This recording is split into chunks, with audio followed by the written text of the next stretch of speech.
नमस्कार दोस्तों, तेरा मेरा चैनल में आप सभी मित्रों का हार्दिक स्वागत है।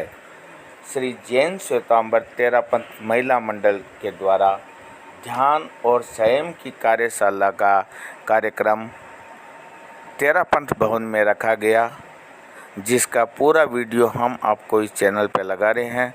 वीडियो अच्छा लगे तो आप लाइक करें, कमेंट करें, शेयर करें। अत्र विराजित 40 आत्माओं के चरणों में वंदन।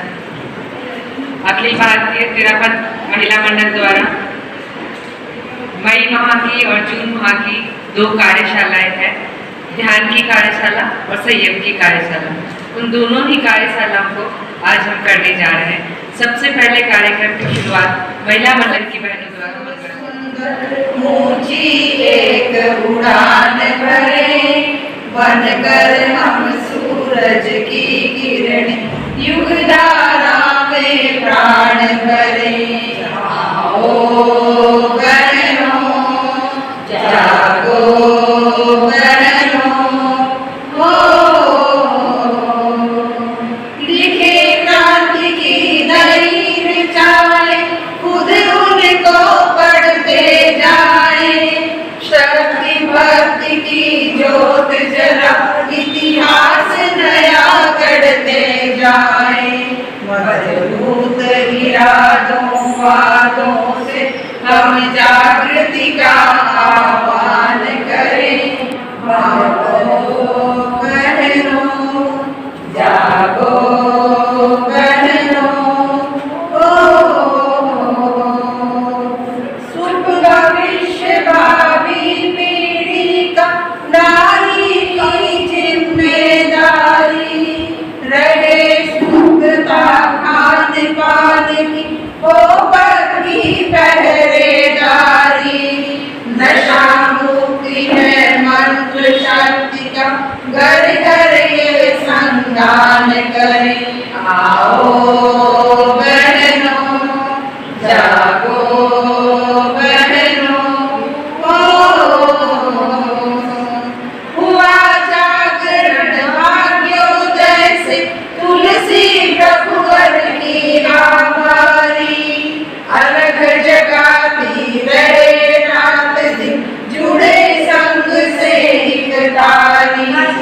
ऊर्जा पाकर महाश्रमण से चरणों को गतिमान करें।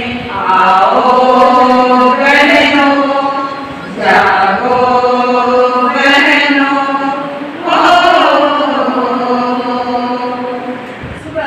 छापर महिला मंडल अध्यक्षा श्रीमती सरिता जी सुराना ध्यान व संयम पे अपने विचारों के साथ। आराध्य के श्री चरणों में वंदना। यहाँ विराजित साध्वी श्री मंजू प्रभा जी, चांद कंवर जी, संवेद श्री जी और सभी धवल पंक्ति को मेरा भाव भरा वंदन। दसम अधिशास्ता प्रेक्षा प्रणेता आचार्य श्री महाप्रज्ञ जी का 103वां जन्म दिवस आज सुबह हम लोगों ने मनाया। आपको मेरी भाव भरी वंदना, भाव भरी वंदना। आज हमारी अखिल भारतीय तेरा पंथ महिला मंडल द्वारा आई हुई 2 कार्यशालाएं हैं, ध्यान और संयम। कसाय और इंद्रिय योग पर विजय प्राप्त करना ही संयम है। वह चाहे शरीर का हो, चाहे वाणी का हो, चाहे मन का हो। हम छोटे छोटे त्याग करके अपने को संयम में बांध सकते हैं। जैसे कुछ जैसे खाने का, कोई भी चीज में अपने संयम करके अपने को, अपने जैसे मन को रोकते हैं, वही अपना संयम हो गया। तो वो सही आचार्य श्री महाप्रज्ञ जी की देन प्रेक्षा ध्यान। ध्यान का मतलब स्वयं को साकार करना, आत्मरमण करना, पूर्ण स्वतंत्रता यानी मोक्ष की ओर ले जाना। आपके बहुत बड़े बड़े आयाम मिले हुए हैं आचार्य श्री महाश्रमण जी के। आज जीवन में एक भी उतर जाए तो हम बहुत धन्य हो जाएंगे। ओम अर्हम। छापरधरा काड़ूधरा।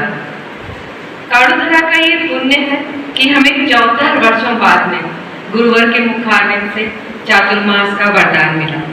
इस वरदान को हम सफलता की श्रेणी में या ऐतिहासिकता की श्रेणी में कैसे ले जा सके, इसमें हमारी महिलाओं की सबसे अधिक भागीदारी रहती है। अगर हम 74 का योग निकालें तो क्या होता है 11। अभी जो आचार्य है 13 पंथ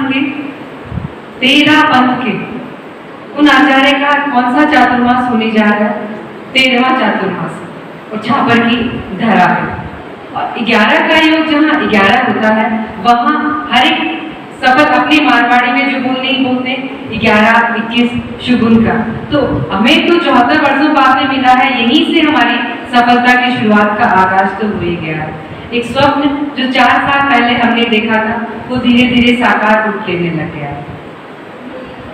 आज आचार्य श्री महाप्रज्ञ जी का 103वां जन्म दिवस था। आचार्य श्री महाप्रज्ञ जी APJ अब्दुल कलाम की तरह एक फिलोसोफर है। बहुत सारी श्रेणियों में दोनों की एक रूपता है। आचार्य श्री महाप्रज्ञ जी को कोलंबस भी कहा गया है। आचार्य श्री महाप्रज्ञ जी को रामधारी सिंह दिनकर ने विवेकानंद भी कहा है। और आज जो ध्यान की कार्यशाला हम करने जा रहे हैं उसके अंदर आचार्य महाप्रज्ञ जी का जो योगदान है प्रेक्षा ध्यान को संपूर्ण विश्वव्यापी बनाने में, जो आचार्य महाप्रज्ञ जी की भूमिका है वो अहम भूमिका है कि उन्होंने 13 पंथ के इतिहास को, 13 पंथ धर्म संघ को प्रेक्षा ध्यान मेडिटेशन से सिर्फ न केवल भारतवर्ष में बल्कि विदेशों में भी कायोत्सव की प्रणाली तो ऐसी विख्यात हो गई कि वहाँ के सेंटर्स में जितने शायद इंडियन या जैनी नहीं होते हैं उतने फॉरेनर्स या वहाँ के फॉलोवर ज़्यादा हो गए। तो अब इस विषय में, ध्यान के विषय में हम अपने विचार सुनेंगे मंजू प्रभा जी। आराध्य देव के जन्म में सर्वम की वंदना। 13 पंथ धर्म संघ की पद धर्म परंपरा 11 ही आचार्य के जन्म में प्रोफेसर नमन। आदि दुनिया की धड़कन, शासन माता और वर्तमान में साथी गुरु का सिद्धि के जन्म में वंदना। अंदर में विराजित साथी सिद्धि के जन्म में वंदना एवं शासन श्री मंजू प्रभा निवास के जन्म में वंदना। हमारा धर्म संघ इतना उदीयमान धर्म संघ है। इस संघ में अनेक ऐसे कार्य चलते हैं जिससे हर वर्ग, चाहे युवा वर्ग है, चाहे महिला मंडल है, चाहे किशोर मंडल है और सभा संस्थाएं हैं, वो आचार्य प्रवर का असीम वात्सल्य और ऊर्जा पाकर दिनों दिन गतिमान है। इसका एक कारण है, मैं परम पूज्य कारुगुणी के बारे में बताना चाहूँगी कि कारुगुणी ने अपने पटधर आचार्य तुलसी को युवा पद पर नियत किया। एक बात कही कि तुम साथियों की शिक्षा पर ध्यान देना, नारी का विकास बहुत जरूरी है, क्योंकि ये थड़ी प्राप्त 4 दीवारी में रहने वाला, गज घूंघट में रहने वाला, आज जो हम चिंते हंसते चेहरे देख रहे हैं तो आचार्य श्री तुलसी की देन है। और आचार्य तुलसी ने जो काम किया उनके सांस सांस में और में कारुगुणी का नाम व्याप्त था। तो सब कुछ बताने वाले हैं अपनी धवल सेना के साथ में, किंतु आप जानते हैं वो धवल सेना पहुंचने से पहले कई गंगाएं, कई नदियां चल करके छापर पहुंच रही है। तो आपका इस मायने में बहुत बड़ा सौभाग्य है। और आज का ये कार्यशाला का विषय संयम और ध्यान। ध्यान भगवान महावीर स्वामी की देन। भगवान महावीर स्वामी तो गर्भ में भी ध्यान किया था, हिलना डुलना बंद कर दिया, क्योंकि गहराई में उतर गए थे, क्योंकि तीर्थंकर 3 जाग लेकर के आते हैं। सोचा माँ सम्यक श्री जी को सुना तो मेरे मन में एक ठाणम आगम का एक याद आया कि मेघ की 4 बूंदें होती है। पहली बूंद तवे पे गिरती है और अपना अस्तित्व खो देती है। दूसरी बूंद सागर में मिलती है और अपना अस्तित्व उसके साथ मिला देती है। तीसरी बूंद खेत पे गिरती है और बीज का रोपण होना चालू हो जाता है। और चौथी बूंद स्वाति नक्षत्र में एक सीख के समान होती है जो मुक्ता बन निखर जाती है। उसी तरह हम भी एक एक मुक्तक हैं। हम अपने आप को निखार कर, अपने आप को सजा समा कर, सिर्फ फैशनबाजी से नहीं, आध्यात्मिक क्षेत्र में अपने को सजा सवा कर गुरुवर की भक्ति में स्वयं को भेंट करें, तभी हम ठाणम आगम की उस चौथी बूंद का सपना साकार कर पाएंगे। अब मेरा निवेदन जयंत प्रभा जी से वो संयम के बारे में अपने कुछ विचार रखें। एवं छापर का महिला मंडल समाज आज की एक कार्यशाला रखी गई है, वो है ध्यान की कार्यशाला प्लस संयम की कार्यशाला। क्योंकि आज का युग कौन सा युग है? टेक्नोलॉजी, साइंस टेक्नोलॉजी का युग है, पर्सनैलिटी डेवलपमेंट करने का युग है। तो इस युग में अनेक छोटे मोटे कार्यशालाएं होती हैं, सेमिनार होते हैं, ताकि क्या है हमारी पर्सनैलिटी डेवलपमेंट होती है। पर्सनैलिटी डेवलपमेंट करने के अनेक सूत्र आते हैं और उन सूत्रों में एक सूत्र आता है संयम। जो हमारा संयम शब्द है 3 अक्षर से बना हुआ है और ये अध्यात्म के साथ में भी जुड़ा हुआ है। अध्यात्म के साथ में इसका गहरा संबंध है। अगर व्यक्ति के जीवन में संयम नहीं है तो कुछ भी नहीं है। अध्यात्म वह यज्ञ है जिसके सारे दुर्गुणों की आहुति, अपने जीवन के जो सारे दुर्गुण हैं उसकी आहुति कहाँ दी जाती है? अध्यात्म में दी जाती है। एवं गुणों को, पॉजिटिविटी को हम क्या करते हैं? सोने के समान निखार सकते हैं। कि कैसे निकालेंगे? संयम से ही निकालेंगे। और आधुनिक दौर में भोग से योग में ले जाना बड़ा मुश्किल है, क्योंकि हम सब जानते हैं पौष्टिक का महत्व युग चल रहा है। उसमें योग में जाना, संयम में जाना बड़ा मुश्किल है। हम पूर्ण रूप से संयमित नहीं बन सकते हैं, लेकिन दोनों का बैलेंस बनाए रखना नितांत आवश्यक है। आज के युग की जो समस्या है उसके लिए दोनों का बैलेंस बनाना बहुत अपेक्षित लग रहा है। आज की जो हमारी लाइफ स्टाइल है, जो हमारी टाइम टेबल बना हुआ है कि हम किस टाइम टेबल से हम काम कर रहे हैं, जो हमारी लाइफ स्टाइल क्या है, उसमें आज चेंज लाना बहुत जरूरी हो रहा है। मनुष्य में मानव है, उसमें क्या है? देव भी है और दानव भी समाविष्ट है। हम देव भी बन सकते हैं और दानव भी बन सकते हैं। तो हम बने, देव ना बने, लेकिन दानव बनने से बचने के लिए क्या करना होगा? हमें संयम में रमण करना होगा। जब श्री जयंत प्रभा जी के प्रति बहुत बहुत कृतज्ञता। इनकी सुलझे हुए विचारों से शायद हमें संयम क्या है इसके बारे में जानकारी मिली होगी। यदि आपके अंदर संतोष है तो आप समझिए इस दुनिया के सबसे अमीर इंसान हैं। यदि आपके मन में शांति है तो समझिए आप इस दुनिया में सबसे सुखी हैं। और यदि आपके मन में दया भाव है तो समझिए आप बहुत अच्छे इंसान हैं। अब मेरा विनम्र निवेदन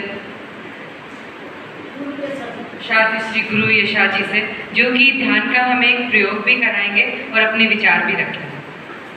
अनंत आस्था के आस्थान परम पूज्य गुरुदेव के चरणों में वंदना, शासन श्री जी के चरणों में वंदना, उपस्थित छापर की महिला मंडल, आज आप लोगों ने एक कार्यशाला रखी है, ध्यान की कार्यशाला और संयम की कार्यशाला। ध्यान का मतलब क्या है? ध्यान का मतलब है धैर्य चिंतायाम धातु से ध्यान शब्द बना है, यानी एक बिंदु पर अपने ध्यान को केंद्रित करना। ध्यान शुभ भी हो सकता है, अशुभ भी हो सकता है, क्योंकि व्यक्ति एक बिंदु पर जब ध्यान केंद्रित करता है तो उसका अच्छा और बुरा दोनों प्रभाव हो सकते हैं। रामायण का प्रसंग आता है, भगवान राम अपने भाई के साथ में जब सरोवर के पास से गुजर रहे थे, उस समय भगवान राम ने देखा कि नदी में, सरोवर में एक बगुला वो आंखें बंद करके और एक टांग के ऊपर खड़ा है। तब भगवान राम ने लक्ष्मण को संबोधित करते हुए कहा कि भाई लक्ष्मण, देखो ये बगुला कितना महात्मा है, कितना बड़ा ध्यानी है, एक टांग के ऊपर खड़ा होकर के साधना कर रहा है। ये बात जब मछलियों ने सुनी, वो ऊपर आती है और भगवान राम से कहती है कि भगवान आप सरल हैं, इसलिए आपको ये बगुला भी सरल लग रहा है, लेकिन इसके भीतर जो कुटिलता है उसको आप नहीं समझ रहे हैं। ये ढोंग कर रहा है और जैसे ही हम ऊपर आएंगे और ये हमें अपना दास बना देगा। तो ध्यान ऐसा भी होता है, और जो अपने अध्ययन कार्यों को शुद्ध करना चाहता है, अपने विचारों को पवित्र बनाना चाहता है, तो वो व्यक्ति शुभ ध्यान भी करता है। आचार्य श्री महाप्रज्ञ जी ने प्रेक्षा ध्यान पद्धति का पुनर्निर्माण किया था, और उस ध्यान पद्धति में हम देखते हैं कि एक चीज का आलंबन लेकर के ध्यान किया जाता है। हम श्वास प्रेक्षा भी कर सकते हैं, समृद्धि श्वास प्रेक्षा भी कर सकते हैं, शरीर प्रेक्षा भी कर सकते हैं, ज्योति केंद्र प्रेक्षा भी कर सकते हैं, इस प्रेक्षा ध्यान भी कर सकते हैं। ध्यान करने का मतलब क्या है कि हम अपने आप को देखें, अपनी आत्मा को देखें कि हम जो प्रवृत्ति कर रहे हैं वो हमारी प्रवृत्ति कैसी है। ध्यान के अनेक लाभ हैं, ध्यान से अनेक लोगों का उनको दूर भी किया जा सकता है। जैसे किसी व्यक्ति को मान लो गुस्सा ज़्यादा आता है, तो यदि वो ज्योति केंद्र पर ध्यान करेगा सफेद रंग का, तो उसका गुस्सा शांत हो जाएगा। यदि किसी व्यक्ति को ब्लड प्रेशर की शिकायत है, दीर्घ श्वास प्रेक्षा का प्रयोग करेगा, समृद्धि श्वास प्रेक्षा का प्रयोग करेगा, तो वो उसका बीपी है वो कम हो जाएगा। इस प्रकार अनेक बीमारियों से हम अपने आप को निजात दिला सकते हैं। और दूसरा जो बात आपने सुनी कि ध्यान के 4 प्रकार भी हैं, आर्द्र ध्यान, वक्र ध्यान, धर्म ध्यान और शुक्ल ध्यान। इनमें हम देखते हैं कि आर्द्र ध्यान और रौद्र ध्यान ये दोनों अशुभ ध्यान है। व्यक्ति का प्रिय व्यक्ति का वियोग हो जाता है, तब वह आर्द्र ध्यान करता है। रौद्र ध्यान यदि किसी अप्रिय का संयोग हो जाता है तो उसको दूर करने के लिए वो रौद्र ध्यान करता है। लेकिन धर्म ध्यान और शुक्ल ध्यान ये आदमी को ऊपर की ओर उठाने का, उसके जीवन में उसकी वृत्तियों को पवित्र बनाने के लिए और उसके जो कर्म हैं उनको संपन्न करने के लिए ये ध्यान किए जाते हैं। तो इसलिए ध्यान का हमारे जीवन में बहुत बड़ा महत्व है। दूसरी बात, संयम की कार्यशाला। आज हम देखते हैं कि जो सबसे बड़ी समस्याएं हमारे जीवन में आती हैं, हमारे जीवन में नहीं, परिवार में हम देखते हैं, समाज में हम देखते हैं और राष्ट्र में भी हम देख रहे हैं, वो क्यों आ रही है? वो इसलिए आ रही है कि व्यक्ति असंयम की ओर प्रस्थान कर रहा है। आज संयम की चाबी गुम होती जा रही है और इसलिए आज समस्याएं बढ़ती जा रही हैं। अभी आपने संयम के बारे में बहुत सुना, लेकिन मैं एक बात जरूर आप लोगों से कहना चाहूँगी। सबसे बड़ी बात है कि हम अपने मन का संयम करें, अपने मन पर कंट्रोल करें। उन्होंने संयम से न जाने कितने कार्यों को ऐसे किया और आज उसे हम प्रज्ञा दिवस के रूप में मनाते हैं। मैं यहाँ विराजित साध्वी मंजू यशा जी वो सभी सहवर्तनी साधियों को वंदना करती हूँ, मंगे करती हूँ। और आज अखिल भारतीय तेरापंथ महिला मंडल के निर्देशों अनुसार छापर की महिला मंडल ध्यान और संयम की कार्यशाला रखी है।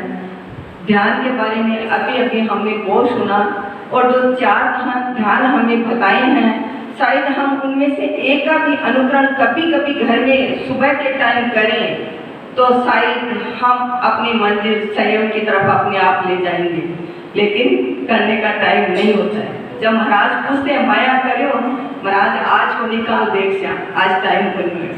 लेकिन संयम हम यदि सुबह से संयम की हमारी क्रिया चालू हो जाती है, हम उठते हैं, मंजन करते हैं पानी के लिए। महाराज ने अभी इतना बताया कि इतना अनुपयोग करते हैं हम कि उसकी कोई सीमा नहीं है। और आने वाले टाइम में हमें सबसे बड़ी दिक्कत आएगी तो पानी की आएगी, क्योंकि हम नल खोल देते हैं, नहाने जैसे फुहारों के नीचे बैठ जाते हैं। आगे घर में सिखाया जाता था कि 1 बाल्टी पानी में औरतें नहा लेती थी और अपने कपड़े भी धो लेती थी, लेकिन वो संयम शायद हमारे में भी नहीं है। मैं इसे अपनी गलती मान रही हूँ कि अभी महाराज ने सबसे ज़्यादा पानी की परिभाषा से हमें समझाया। कहते हैं कि संयम यदि है तो वो हमारे मनुष्य जीवन का सबसे बड़ा श्रृंगार है। चाहे हम कितने ही कपड़े, कितने ही इत्र, कितने सेंट, कितने भी लगा लें, लेकिन हमारे जीवन का श्रृंगार है तो संयम है। आचार्य श्री तुलसी ने 2 लाइनें लिखी थी कि आत्मा की चादर को उजली बना ले, संयम की साबुन लेकर खा। हम घर में बच्चों को लगाते हैं, छोड़ देते हैं फर्श पे, पानी से गल जाती है, क्योंकि हमें टाइम नहीं है उठाने को। वो सर्वेंट लोग आएंगे, वो बाथरूम सफा करेंगे, वो उसे यथार्थ जगह रखेंगे। ये हमारी सबसे बड़ी कमी है। और इस पानी के लिए हम अभी से भी समझने लग जाएंगे तो शायद हमारा जीवन सुखमय भी बन जाए। कहते हैं कि जब नदी निकलती है लेकिन वो अपना तट खोजती रहती है, तट के ऊपर जाकर जब रुकती है तो वो नदी समुद्र का रूप ले लेती है। यदि जब वो टूट जाती है तो गाँव में बाढ़ आ जाती है और सारे के सारे खत्म हो जाते हैं। जीवन में यदि हम अंकुश नहीं रखेंगे, संयम नहीं रखेंगे तो हमें न जाने कितनी समस्याओं का सामना करना पड़ेगा। कहते हैं इंद्रिय विजय प्राप्त कर लेना व निर्माण प्राप्त कर सकते हैं। जीवन में नियंत्रण जरूरी है। अश्व को लगाम, हाथी को अंकुश और ऊंट को नकुली और वाहन को ब्रेक की जिम्मेदारी होती है। ब्रेक जब छूट जाता है अचानक दुर्घटनाएं घट जाती है। ये सब क्या चीज़ की कमी है? हमारे संयम की। तो आज हमारे कितना सुंदर ध्यान और संयम की कार्यशाला है, हम काफ़ी 1 घंटे से सुन रहे हैं। तो मैं सोचती हूँ कि शायद हम जरूर संयम और ध्यान की तरफ अग्रसर होंगे।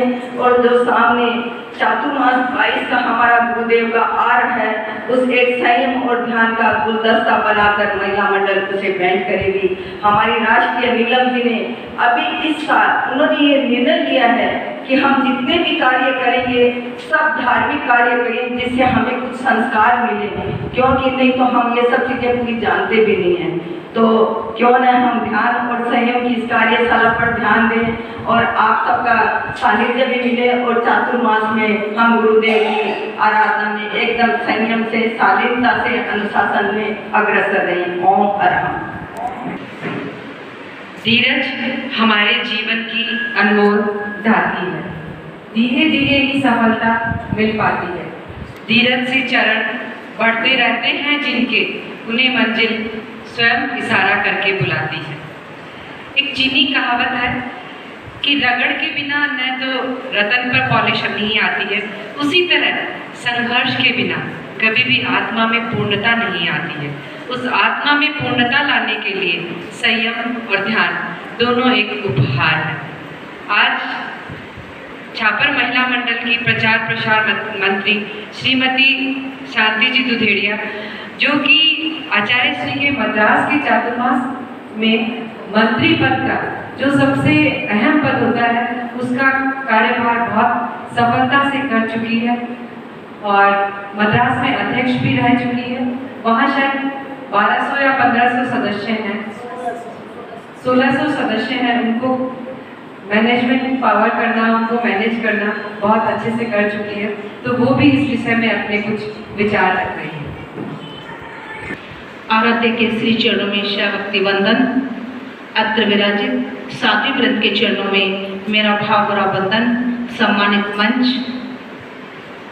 काफ़ी लंबे समय से हम साध्वी श्री जी के मुखारबिंद से आज की जो कार्यशाला है अखिल भारतीय तेरापंथ महिला मंडल निर्देशानुसार छापर तेरापंथ महिला मंडल, जो पूज्य पर्व का चातुर्मास अति नजदीक आ रहा है, फिर भी महिला शक्ति इतनी जागरूक, इतनी सशक्त है कि एक दो कार्यक्रम तो हम कर ही लें। पता है आगे बहुत सारे कार्यक्रम करने हैं, पर हमारी अध्यक्षा और हमारी मंत्री तो सोचे कि कुछ हो जाए वही अच्छा है गुरुदेव के चातुर्मास से पहले। और साध्वी श्री जी का हमें जो सानिध्य मिल रहा है वो भी हम सभी के लिए बहुत ही अच्छी बात है। तो हम साध्वी श्री जी के मुखारबिंद से सुने थे कि आज जो विषय हमें नारी लोग से मिला था, ध्यान और संयम, यह दोनों, तो आज तो वैसे भी आचार्य महाप्रज्ञ जी का 103 जन्म दिवस है आज का दिन, और सभी लोगों को पता है आचार्य महाप्रज्ञ जी ने ध्यान के क्षेत्र में कितनी प्रगति की थी, कितनी उन्नति की थी। एक महान दार्शनिक कह सकते हो आचार्य श्री महाप्रज्ञ जी को, जो विश्व पटल पर आज संपूर्ण मानव जाति जिन्होंने उन्होंने ध्यान के जो संस्कार दिए, ध्यान को आगे बढ़ाया, तो हम सभी भली भांति जानते हैं। तो सबसे पहले तो मैं ऐसे गुरु में मैं जब से यहाँ बैठी हूँ, एक तस्वीर के सामने देख रही हूँ जो आचार्य श्री तुलसी कितनी प्रमोद भावना के साथ जो नत्थु से महाप्रज्ञ बने, महाप्रज्ञ से एक दार्शनिक बने, उनको कैसे निहार रहे, कैसे उनको अपने जो उनको तिलक लगा रहे हैं, तो इतनी देर से मैं देख रही थी उस महापुरुष को। तो मैं आज सबसे पहले उस महापुरुष को नमन करती हूँ जिन्होंने ध्यान के क्षेत्र में अद्भुत जो संपूर्ण मानव पटल को जो दिया था। तो दूसरा आज जो विषय था संयम का विषय, तो यह एक बहुत ही अच्छा विषय है। हम इंद्रियों का संयम है, वाणी का संयम है, मन का संयम है, यह बहुत ही हमारे जीवन में अति महत्वपूर्ण विषय है आज के समय में। तो जो आज जो पूज्य पर्व का चातुर्मास इस जो धरा पर है, तो उस धरा में आज हमें ये दो महत्वपूर्ण विषय, मन का संयम और वाणी का संयम अति आवश्यक है। यदि हम अपने जीवन में इन दो संयम को अच्छे से धारण कर ले तो चातुर्मास सफल ही नहीं, सफलतम बन जाएगा। एक मन का जो संयम होता है, तो हमें अपने मन, जैसे साध्वी श्री जी ने भी अभी हमें बताया था कि हमें अपने जीवन को कैसे संयमित रखना है। दुनिया में बहुत सारी चीजें हैं, बहुत सारी पदार्थ है, बहुत सारे आज के जो चकाचौंध भरी दुनिया में हम देख रहे हैं। ठीक है, हम सांसारिक में रहते हैं, कुछ चीज़ों का हमें प्रयोग करना पड़ता है, पर जरूरी नहीं कि जितने भी जीवन में सब कुछ है उनका हम प्रयोग करें।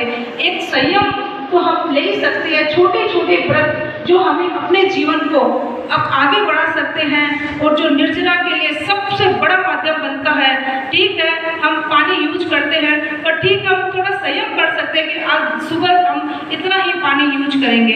तो यह छोटे छोटे नियम है, बहुत ही जरूरी है। एक वाणी का संयम है, वो भी बहुत जरूरी है, क्योंकि मीठा बोलने से कुछ नहीं लगता है, हमें कुछ देना लेना नहीं पड़ता है। और एक जो वाणी आप अच्छे से नहीं बोलते हो तो वो सामने वाला आपके पास आएगा भी नहीं, और वो चला भी जाएगा। यह बहुत ही जरूरी होता है, हमें अपने वाणी को विराम देना चाहिए, क्योंकि देखो पद होता है वो एक हमेशा नहीं रहता है, यह परिवर्तन, जीवन का परिवर्तन है, पद आता रहता है, जाता रहता है। आप अपनी वाणी से कैसे सबको आकर्षित कर सकते हो, कैसे खुद को नजदीक ला सकते हैं, क्योंकि आज हमने देखा ये जो हमारे अध्यक्ष सरिता जी सुराना और मंत्री अलका जी है, इन्होंने कैसे संपूर्ण जो निवासी और प्रवासी जो बहने हैं उनको जोड़ के रखा था। तो आज एक बहुत बड़ी महिला शक्ति का एक बहुत बड़ा दायित्व होता है चातुर्मास में, जितना पुरुष का होता है उतना ही महिला का होता है। तो एक वाणी मीठी बोले, उसमें कुछ नहीं होता है, बहुत ही अच्छा होता है। इन्हीं भावनाओं के साथ ओम अरहम। शांति जी, आपके सुलझे हुए विचार ही हमारे इस चातुर्मास को सफलता से सफलतम तक ले जाएंगे। सूर्य की सुबह आसमान से नहीं, प्रकाश से होती है। पुष्प की प्रतिष्ठा उद्यान से नहीं, खुशबू से होती है। और हम नारी की शोभा सुंदर रूप से नहीं, हमारी संयम, समता और हमारे चरित्र से होती है।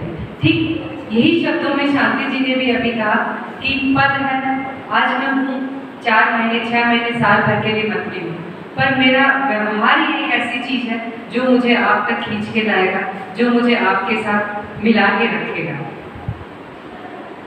अब मेरा विनम्र निवेदन शांति श्री मंजू प्रवासी से अपने प्रेरणा पाते के लिए। पहली बार परम पूज्य कालू मुनिराज की जन्मभूमि और मेरे संसार पक्ष में कर्म भूमि, इस पर बोलने का प्रथम मौका मिला है। आना तो कई बार हुआ, ऐसे प्रोग्राम में इतने बहनों का सानिध्य आज मुझे मिला है। उस बहनों को चली गई कोई बात नहीं। आज तो विषय रखा गया है कि ज़्यादा नहीं बोलूँगी, आपका ज़्यादा समय नहीं लूँगी। शायद बहने हलचल कर रही है, जाने के लिए तैयार हो रही है, पर थोड़ा सा कहूँगी। आपने बहुत बातें सुन ली, इतनी ग्रहण करोगे तो बहुत अच्छी बात है। परम पूज्य गुरुदेव ने हमारे पर महज की कृपा करके और छापर में चतुर्मास बख्शाया है।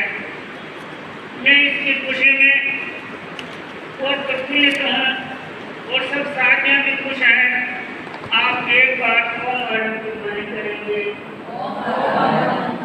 हमारी खुशी में खुशी प्रदर्शित करेंगे।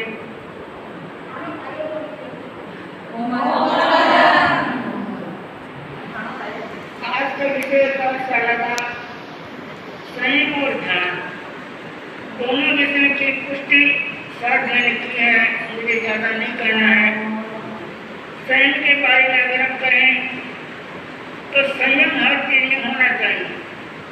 मन, वचन और शरीर 3 प्रकार से संयम हो सकता है। मन को संयम से साधे, वचन पर कंट्रोल करे और आत्मा को बाधित करे। एक अपने चर्चा सूत्र में उदाहरण आता है कि संयम करने से अपने जीवन की सुरक्षा हो जाती है।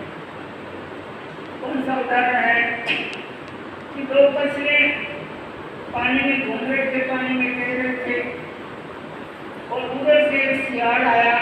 उसने देखा कछुए बड़े मस्त हैं और उन कछुओं को मुझे लेना है, उसका भक्षण करना है। तो कछुओं के पास जाता है, उसमें से एक कछुआ ऐसा था अपने सारी इंद्रियों को संकोच के ज्ञान की तरह बन गया। जैसे ज्ञान होते हैं उसके खेलते ज्ञान की तरह बन गया और वो सियार आता है, इसको इधर उधर चलता है। उसने जब इसमें जान नहीं एकदम नहीं खत्म हो गया है, उसको छोड़ देता है। और दूसरा कछुआ भी पहले तो अपने शरीर को सिर्फ संकोच लिया, एकदम ज्ञान की तरह बन गया। तो थोड़ी देर के बाद कभी अपना हाथ बाहर निकालता है, कभी पाँव बाहर निकालता है, कभी सिर बाहर निकालता है। तो वो सियार दूर बैठा देख रहा था, जो ही उसके इंद्रियाँ बाहर आती है तो उसको काट के खा जाता है। इतना मार्मिक उदाहरण है। हम जितना संयम करेंगे, इंद्रियों का संकोच करेंगे, उतना ही हमारा उद्धार हो सकेगा। आवश्यकता है संयम को अपनाएं। संयम अपनाने के लिए 2 बातें आवश्यक होती हैं, क्रोध और मान। इन दोनों पर हम कंट्रोल करें। जब हमारे क्रोध और मान की कषाय की प्रवृत्ति कम होगी, उतना ही हम जीवन विकास कर सकते हैं। ये क्रोध और मान ऐसे हैं, दोनों साथ में रहते हैं, बड़ी मित्रता, बड़ी दोस्ती, ये जिगरी दोस्त है इनके साथ। जब क्रोध होगा तो मान भी आएगा, मान होगा तो क्रोध आएगा। तो सबसे पहले इसको मिटाना जरूरी है। तो जितनी तपस्या कर लो, जितनी साधना कर लो, जब तक ये निरस्त नहीं होंगे तब तक अपने साथ आने के लिए छोटा सा उदाहरण है। गुरु और शिष्य घूम रहे थे, बिछड़ रहे थे, तब देखते हैं कि मेरा जो शिष्य है उसको गुस्सा बहुत आता है और जहाँ पे भी संपर्क होता है व्यक्तियों से उसको गुस्सा सामने दिखाई देता है, मेरे साथ भी गुस्सा कर लेता है। तो गुरु ने उसको एक वक्त दिया पतली बात। शिष्य ने सुना कि ठीक है। गुरु ने कहा तब इसकी साधना करो। शिष्य क्या करता है, शरीर को सुखाना शुरू कर दिया, खाना पीना बहुत कम कर दिया, बंद कर दिया, बहुत तपस्या की, शरीर अस्थि पंजर जैसा हो गया। थोड़े दिनों के बाद फिर गुरु के पास जाता है कि गुरुदेव मेरी साधना सफल हो गई क्या? गुरु ने कहा पतली बात। शिष्य हैरान हो जाता है, कहते गुरु ने एक ही बात करते दूसरे इनके पास कोई बात ही नहीं है। फिर वो बार बार जाता है, फिर गुरु का जब पतली बात, तो शिष्य को गुस्सा आ गया। उनका शरीर ऐसा दुबला हो गया था, अपनी अंगुली को हाथ से नीचे और अंगुली को तोड़ दी, अपनी अंगुली को अपने हाथ से तोड़ दी। बोले गुरुदेव ऐसा शरीर होगा मैं क्या पतला बनूं और पतला कैसे बनूं? इतना शरीर तो मेरा हो गया। झटका थोड़ा सा इशारा करने से अंगुली टूट गई। उन्होंने कहा इसको पतला काट। मेरी बात करने से तेरे को गुस्सा आया, इसको पतला काटना है। आवश्यकता है क्रोध और मान दोनों को कम करेंगे, हमारा शरीर से देगा और परमाराध्य आचार्य का जो निर्देशन है प्रेक्षा ध्यान का, प्रेक्षा ध्यान के साथ कर सकेंगे। इन दोनों के बिना ना तो ध्यान हो सकता है ना संयम। संयम और ध्यान दोनों के साथ में रहते हैं। जितना हम संयम करेंगे उतने हमारी मनोवृत्तियां शुद्ध होगी, पवित्र होगी और हम आसान को छू सकेंगे। अब आपका स्वर्णिम समय सामने आ रहा है, सूर्य उदय होने वाला है, किरणें आ गई है, प्रभात का समय हो गया, उषा काल समय हो गया है। अब सूर्य आने में उदय में कोई देर नहीं है, तो मैं आशा करती हूँ और बहनों के लिए विशेष प्रेरणा देती हूँ कि आपका छापर का नाम रोशन होगा, मेरा भी कलेजा नहीं हो जाएगा। मुझे बड़ी खुशी होगी, अपने गांव की खुशी होती है, अपने रिश्तेदारों की खुशी होती है। आज हमारा रिश्तेदार को आगे बढ़ता है तो हमें खुशी होती है क्योंकि कलम से जुड़ा हुआ है। आज हमारा परिवार का मेंबर कोई अध्यक्ष बनता है, मंत्री बनता है, हम सोचते हैं कि सबके सेवा में कितना बलिदान किया। यदि हो जाता सहज होता है तो मैं चाहूँगी छात्र मेरा मेरी कर्म भूमि है, तो वहाँ से निवासी तो भाई बहन है तो सब भाग्य है, ऐसा काम करके दिखा छात्र का नंबर 1 हो जाए, पीछे नहीं रहेगा। ये कारोबारी का सिर पर हाथ है, आप डरे नहीं, घबराए नहीं, पीछे नहीं मुड़े, पीछे मुड़ना छोड़ दे, कंधे से कंधा मिला कर, हाथ से हाथ मिला करके जितना काम करेंगे परंतु के गुरुदेव आपको कैसा दर्शन देते हैं, सारी साधने के सिर करते हैं। तो आप एक बात का ध्यान रखें, पीछे दूर मुड़े मत। ऐसा कैसे काम होगा, कब होगा, होगा तो नहीं होगा जरूर। अपना हौसला बुलंद रखिए और करते नहीं। अगर आदमी का कमजोर हो जाता है तो उससे सारी स्थिति बदल जाती है। तो आवश्यकता है अपने हौसले को बुलंद रखे और हाथ से हाथ मिला के, ठंडे से ठंडा मिला करके काम करेगा, काम बहुत सफल होगी। बोले नहीं मुझे कोई जरूरत नहीं है, मैं अकेला ही बोल रहा हूँ, तो काम नहीं होगा।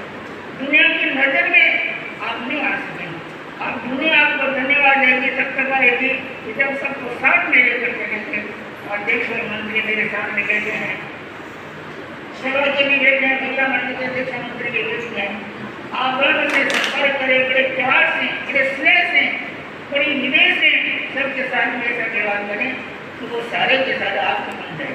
तो मैंने सोचे कि मेरे पर अध्यक्ष की बहुत कृपा है, वो भाई सोचे कि मेरे पर अध्यक्ष की बहुत कृपा है, मेरे सर्वोच्च से बात करते हैं, उनका भी मन खुश हो जाता है। आप ऐसे कोई ऐसे कोई विचार करें और ऐसी कोई तरकीब निकाले ताकि सबको अपनी जिगरी बना दे। सबको अपनी जिगरी बना देंगे तो लोग देखते रह जाएंगे, लोग वाह करेंगे। और छापर के लोग उसका प्यार है। आप कई भाई बहनों से संपर्क करते हैं, आने वाले यात्रियों से संपर्क करते हैं, सबसे निखार बोल करें। कोई आते हैं व्यक्ति राज सेवा में गए थे तो वहाँ के भाई में बड़े कर्कश बोलते हैं, बड़े कठोर बोलते हैं। हम सोचते हैं कि कमी है, हर किसी में हो सकती है, हमारे में भी कमी हो सकती है। और साथ में आते हमारे पास और हम उसके कदर नहीं करते, आदर नहीं करते, उसके मुँह भी आ जाते हैं।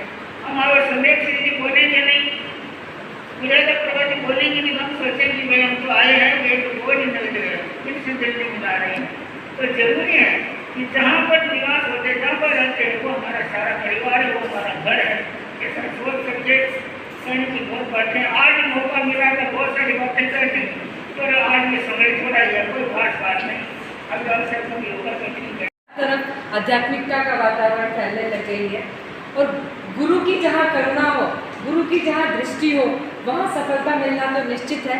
और हमें तो शायद 8-10 महीने पहले ही एक मंत्र मिल चुका है, परम पूज्य काड़ूगणी का जाप। शायद उस मंत्र के कृतार्थ से ही हमारा हर एक कार्य सफल होता जा रहा है।